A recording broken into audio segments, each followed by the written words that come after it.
En entendant M. Cazeneuve et le Rassemblement national se plaindre des dépenses, j'ai envie de leur dire que c'est aussi le fruit de plusieurs années de politiques d'austérité qui ont été produites par la Macronie. Vous rigolez, chers collègues, mais chaque année, c'est 1,3 milliard d'euros ponctionnés au secteur HLM. Et ce soir est un beau soir quand on regarde les mesures qui ont été prises. Parce que si elles sont appliquées, elles améliorent la vie de millions de nos concitoyennes et concitoyens. Je vais vous en prendre que quelques-unes.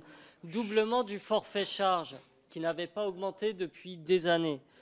Annulation de la baisse des APL de 5 € en 2017. Suppression de la RLS, qui ponctionne justement les offices HLM. Augmentation de 5,4 millions d'euros du budget alloué à l'intermédiation locative. 2700 places supplémentaires dans les pensions de famille.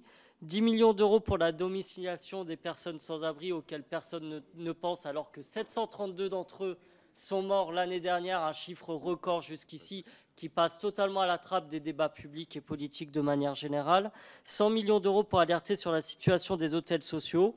Garantie universelle des loyers, ce qui va arranger beaucoup de locataires qui subissent la cherté des loyers, et notamment avec la réduction des APL, et en plus sécuriser les petits propriétaires bailleurs au passage. Et enfin, 1,6 million d'euros pour créer des postes de coordination et d'intervention sociale visant à renforcer l'accompagnement des enfants et familles hébergées à l'hôtel, mais aussi celles et ceux qui sont à la rue, puisque je vous rappelle qu'il y a plus de 2000 enfants à la rue dans notre pays. Donc je pense que c'est un budget conséquent, mais qui répond à des besoins et à des nécessités dans le pays. Et en cela, il ne peut être que qualifié d'équilibré au final.